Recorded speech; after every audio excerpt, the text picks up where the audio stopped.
Hello little ones. आज की हम वीडियो में स्टार्ट करेंगे class 9th unit 1। Previous video में हमने क्लास 9th स्टार्ट की थी, वो ओल्ड एनसीईआरटी के हिसाब से थी। अब न्यू बुक इंट्रोड्यूस हुई है गणित मंजारी, तो हम वो स्टार्ट करेंगे। तो स्टार्ट करते हैं unit 1, orienting yourself the use of coordinates. सबसे पहले हम इंट्रोडक्शन करेंगे, तो चलिए स्टार्ट करते हैं। ये आपकी बुक का फर्स्ट पेज है। इंट्रोडक्शन में मैं आपको छोटी छोटी चीजें बताऊंगी कि कैसे कोऑर्डिनेट्स होते हैं, कि कैसे हम इनको रियल लाइफ में यूज कर सकते हैं। ठीक है, तो चलिए देखते हैं। सबसे पहले देखो, a system of coordinates is a structured framework. Coordinates क्या होता है? हमारे पास एक स्ट्रक्चर्ड फ्रेमवर्क है, like the grid, lines on a map और ग्राफ पेपर। ग्रिड क्या होता है? हमारे पास हॉरिजॉन्टल लाइंस और वर्टिकल लाइंस का इंटरसेक्शन। क्या होता है ये? ग्रिड। इसी को हम क्या बोलते हैं? ग्रिड। ठीक है, that enables us to use numbers to describe the exact physical locations of points or objects। अब ये ग्रिड का क्या काम है? ये हमें एग्जैक्ट लोकेशन पता करने के काम आती है, एग्जैक्ट नंबर्स। ठीक है, ये आगे आगे हम प्रैक्टिकल यूज करेंगे तो हमें पता चलेगा। फिलहाल ये समझो कि ग्रिड क्या होता है और इसकी एप्लीकेशन कहाँ पे है, कि हमें ये लोकेशन या एग्जैक्ट नंबर्स की पोजीशन बताने के काम आता है। ठीक है, the idea of grid-based thinking and the geometry required to define the locations of points in space indeed has deep roots in Bharat. अब सिस्टम ऑफ कोऑर्डिनेट्स क्या है? ये हमारे एंशियंट टाइम्स में भारत में इसके बारे में बहुत कुछ बताया गया है। ठीक है, the first systematic use of grids occurred thousands of years ago. सबसे पहले ग्रिड का यूज कहाँ पे हुआ था? Thousands of years ago in Indus valley civilisation. ठीक है, रीड करो। In the Sindhu Saraswati civilisation. इसको सिंधु सरस्वती सिविलाइजेशन भी बोलते हैं क्योंकि ये सिंधु नदी के किनारे पे था। ठीक है, where city streets were constructed with the striking precision in north south and east west direction at uniform distances of about 10 meters apart. This was a coordinate system in practice. A merchant could find a shop or a warehouse by counting north south and east west units of distance from the city center. अब देखो, सबसे पहले images से समझते हैं, आपके लिए आसान होगा। ग्रिड समझ में आया कि हॉरिजॉन्टल लाइंस और वर्टिकल लाइंस का इंटरसेक्शन। ये हमारे पास ग्रिड सिस्टम है ग्राफ पेपर पे, और ये ग्रिड सिस्टम है हमारे पास मैप पे। ठीक है, ग्राफ पेपर पे जब हम इसको यूज करते हैं तो हमारे पास नंबर्स की एग्जैक्ट लोकेशंस पता चलेगी, और यहाँ पे लोकेशन पता कर सकते हैं। आज के टाइम पे जो जीपीएस सिस्टम हो गया, कोई लोकेशन होगी, आपने कहीं आना जाना है, तो ये सब ग्रिड लाइंस की वजह से आसान हो पाया। क्लियर? एंशियंट टाइम्स में हमारे पास इंडस वैली सिविलाइजेशन थी। वहां पे क्या था? जो सिटीज बनती थी वो ऐसे बनती थी ग्रिड सिस्टम में। आप ये इमेज में भी देख सकते हो। देखो, यहाँ पे हाउसेस बने हुए हैं, ये देखो, ये स्ट्रीट्स, यहाँ पे ग्रिड सिस्टम बना हुआ है, सारा बना हुआ है ना। ठीक है, ये देखो। ठीक है, ये सबसे पहले ग्रिड सिस्टम का यूज किया था हमारे एंशियंट टाइम से। क्लियर? ऐसे होते थे तब घर, कि प्रॉपर ऐसे 90 डिग्री पे कट हो रही हैं streets. Clear? Baudhayana Pythagoras theorem and this laying foundation of coordinate geometry. ये हमारे एंशियंट टाइम के ऋषि हैं, बौधियाना मैथमेटिशियन, जिन्होंने पाइथागोरस थ्योरम पे भी काम किया था और कोऑर्डिनेट्स ज्योमेट्री के बारे में भी बताया था। Putting coordinates on the Earth's surface later became important for navigation. Ujjaini was described in the ancient world at least as early as the 14th century BC in the early Siddhants, the point of marking the central longitude meridian from which all other locations were measured. The Greek mathematicians Ptolemy, building on earlier works including the Hipparchus, later described the latitudes and longitudes of thousands of locations including Ozine. अब देखो यहाँ पे क्या है? Earth surface पे यहाँ पे coordinates draw किए हैं। अगर आप ध्यान से देखो, इसमें लाइंस बनी हुई हैं, ग्रिड लाइंस बनी हुई है ना। तो ये लोकेशन नेविगेशन, मतलब कि एक जगह से दूसरी जगह जाने पे काम आता था। और हमारे भारत में, इंडिया में, उज्जैन नाम की जगह थी। जैसे आज के टाइम पे क्या है, प्राइम मेरिडियन जीएमटी है, स्टैंडर्ड हम वही मानते हैं, लेकिन एंशियंट टाइम में क्या होता था, उज्जैन माना जाता था, उज्जैनी। ठीक है।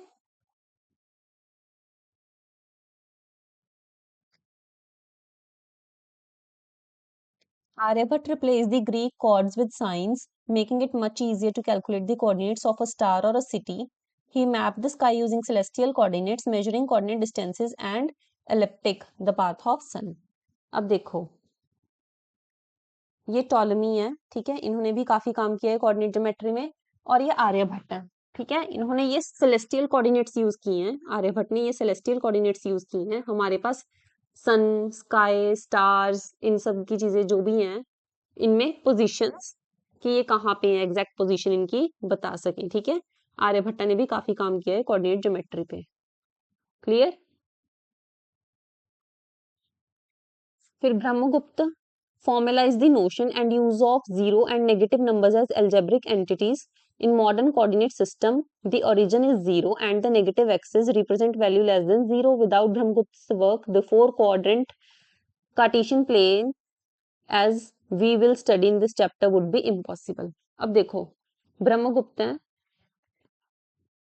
ये भी एंशियंट टाइम्स में एक मैथमेटिशियन थे, इनका बहुत इंपॉर्टेंट रोल है जो हम इस चैप्टर में पढ़ेंगे, कोऑर्डिनेट सिस्टम का, कि फोर कोऑर्डिनेट सिस्टम पढ़ेंगे हम, उसमें origin, positive numbers, negative numbers, ठीक है, कि इसके बिना इम्पॉसिबल ही हो जाता जो हम चीज आज पढ़ रहे हैं, इन्होंने काफी काम किया था।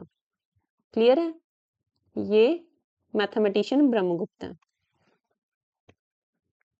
Brahmagupta work was translated into Arabic, इसको अरेबिक में ट्रांसलेट किया गया।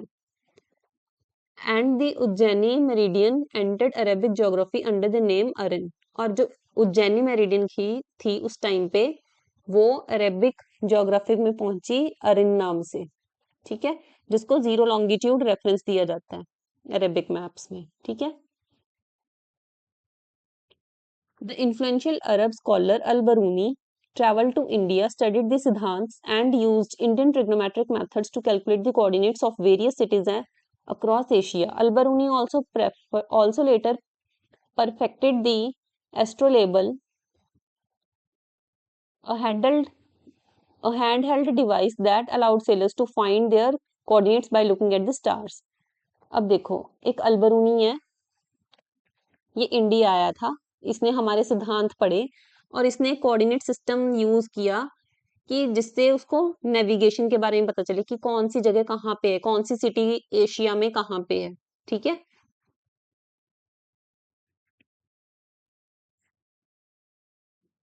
एक डिवाइस था एस्ट्रोलेब, ठीक है, जिससे, वो हाथ में पकड़ने वाला डिवाइस था जिससे हमें स्टार्स के कोऑर्डिनेट्स का पता चले। Omar Khayyam, who had become an expert in the Indian decimal system, algebraic formalism, was the first mathematician to solve algebraic problems using geometry by interpreting them in terms of coordinates in the plane. Omar Khayyam है, इनका भी काफी role रहा है coordinates में, ठीक है। फिर यही कॉन्सेप्ट्स यूरोप पहुंच गए 12th सेंचुरी में। फाइनल लीप कब हुआ इन कॉन्सेप्ट्स का, जब फॉर्मेट और रेने डिस्कार्ड्स, इन्होंने फॉर्मलाइज किया, ठीक है, कि एक पॉइंट है टू डायमेंशनल में, उसको हम कैसे डिफाइन कर सकते हैं।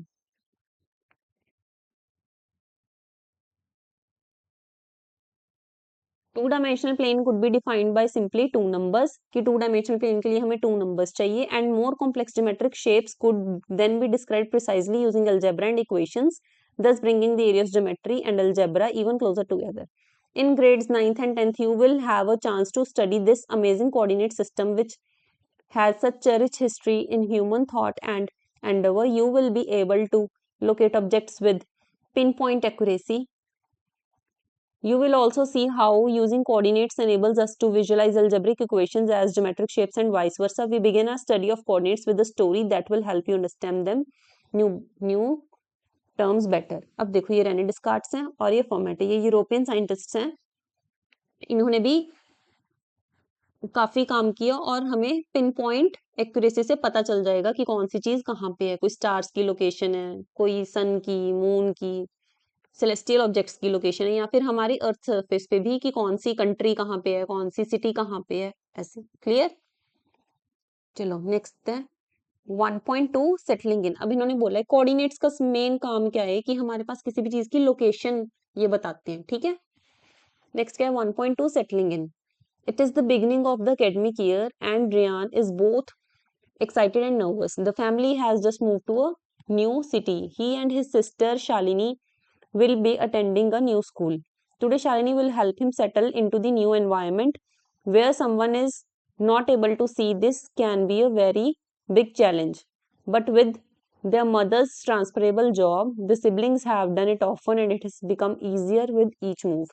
अब देखो, एक मम्मी है, उसके दो बच्चे हैं, एक रियान और शालिनी। अब शालिनी क्या कर रही है, रियान की हेल्प कर रही है, उसकी मम्मी की ट्रांसफरेबल जॉब है, वो एक जगह से दूसरी जगह जाते रहते हैं। अब वो कोऑर्डिनेट्स की मदद करेगी और न्यू एनवायरनमेंट में उसको सेटल करने की हेल्प करेगी। Shalini has just completed grade 9। Shalini अभी अभी क्लास 9th कंप्लीट की है and this time she decided to put to use what she has learned in coordinate system in mathematics to guide Riyan. अब वो क्या कर रही है कि कोऑर्डिनेट सिस्टम को यूज करना चाहती है जो उसने क्लास 9th मैथ में पढ़ा है, ताकि वो रियान को गाइड कर सके। Shalini wanted Rian to feel the directions, so she used a rectangular grid on which she had fixed pins and threads. This showed the floor of the room. Points in the sketch were marked using pins. Shalini was using a scale of 1 centimeter 1 foot. She used to pin to marks out various key points of the room. Points representing the corners of objects were connected with the thick wool so that Rian could feel their positions with his fingers. उसने क्या किया, एक rectangular grid बना दिया ऐसे। यहाँ पे उसने क्या किया, पिन्स लगा दिए और थ्रेड्स यूज किए हैं, ठीक है, कि ऐसे यहाँ से यहाँ एक थ्रेड लगा दिया, फिर यहाँ से यहाँ से यहाँ, ताकि उसको समझा सके उसकी स्केच क्या है रूम का, ऐसे उसने ड्रॉ कर लिया, ठीक है। अब सबसे पहले फिगर 1.1 को एग्जामिन करो। Notice that this only shows the map of the floor. Do you see why this position of this window cannot be marked on the map? ठीक है, अब ये बोल रहे हैं कि ये हमारे पास मैप है फ्लोर का, जमीन वाले एरिया का। अब ये बोल रहा है कि यहाँ पे एक विंडो भी होगी वॉल पे, वो क्यों नहीं यहाँ पे मार्क हो पाई? सोचो क्यों? क्योंकि जो विंडो है वो हमारे पास 3D में है और ये पेपर क्या है, 2D, 2 डायमेंशनल है, 2 ही डायमेंशनल है ना, ये 1 और 2। विंडो तो आपकी ऊपर होगी ना, तो वो यहाँ पे नहीं आ पाएगी। क्लियर? ये आप ना आगे जैसे जैसे पढ़ोगे वैसे वैसे आपको क्लियर होगा। बस एक बात ये याद रखनी है कि कोऑर्डिनेट सिस्टम में कौन कौन से, आपको ये फेमिलियर करा दिया कि कौन कौन से थे जिन्होंने अपना अपना काम किया है, और मेन इसकी एप्लीकेशन क्या है, locations and navigation. Clear? The 2D Cartesian coordinate system. In this chapter on integers, rational numbers and decimals in earlier grades, you studied the number line which is one dimensional. हमने number line पढ़ी है पिछली classes में, जो क्या थी, one dimensional, ठीक है। The two dimensional coordinate system uses two lines eight right angles. जो टू डायमेंशनल सिस्टम है वो क्या कर रही है कि टू लाइंस को यूज कर रही है at right angles. Two lines को ऐसे यूज करेंगे at right angles. Right angles means 90 degree, ठीक है। ये क्या है, 2D में है, टू डायमेंशनल है ये, ठीक है।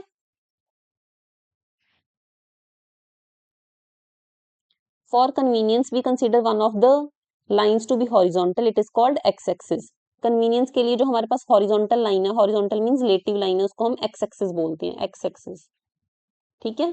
The other line is vertical. दूसरी line कौन सी है हमारे पास, vertical है, जिसको हम y-axis बोलते हैं। The point of intersection of the x-axis and y-axis is called origin. जहां पे x-axis और y-axis meet कर रही हैं वो क्या है हमारे पास, origin, जिसको हम O से रिप्रेजेंट करते हैं। ये आपको सारा मैं डिटेल में करवाऊंगी, ये जस्ट इंट्रोडक्शन है कि जो रीडिंग पार्ट है वो एक बार निकल जाए, ठीक है।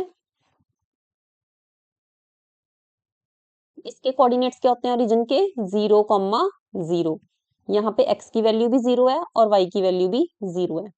Coordinate axes that is plural of axis. अब देखो, जब तो मैं बोल रही हूँ सिंपल x एक्सिस तो मैं ऐसे लिखूंगी, y एक्सिस भी ऐसे लिखूंगी। अब जब मैं बोल रही हूँ x और y दोनों एक्सिस हैं तो उसको मैं एक्सिस ऐसे बोल लूंगी। बोलते इसको भी एक्सिस है, लेकिन ये प्लूरल फॉर्म है तो ई आएगा। क्लियर?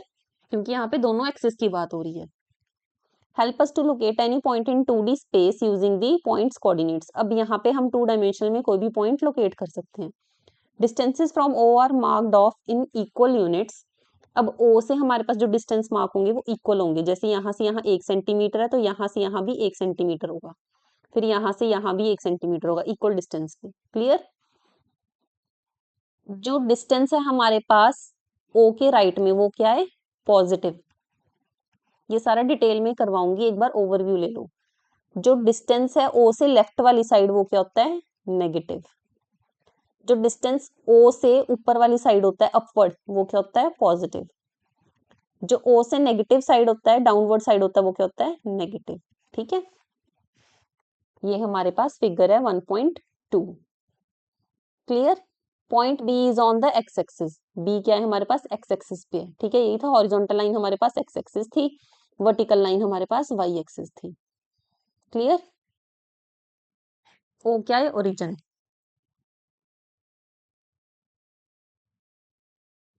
हाँ, अब ये वाला आप रहने दो पार्ट। ठीक है, मेन हमारा मोटिव था कि आपको कोऑर्डिनेट एक्सिस क्या होता है थोड़ा सा फेमिलियर करा दें, इसकी एप्लीकेशन क्या है, ये सब के लिए। कल जब हम करेंगे एक्सरसाइज 1.1 तब आपको आराम से मैं कोऑर्डिनेट प्लेन समझाऊंगी। क्लियर? तो आज के लिए इतना ही। हमने न्यू एनसीईआरटी की बुक स्टार्ट की है, तो आप इसी चैनल पे बने रहिए, स्टेप बाय स्टेप हम सब चीजें कवर करेंगे। अगर आपको वीडियो अच्छा लगा हो तो do like, subscribe and share. Thank you so much for watching.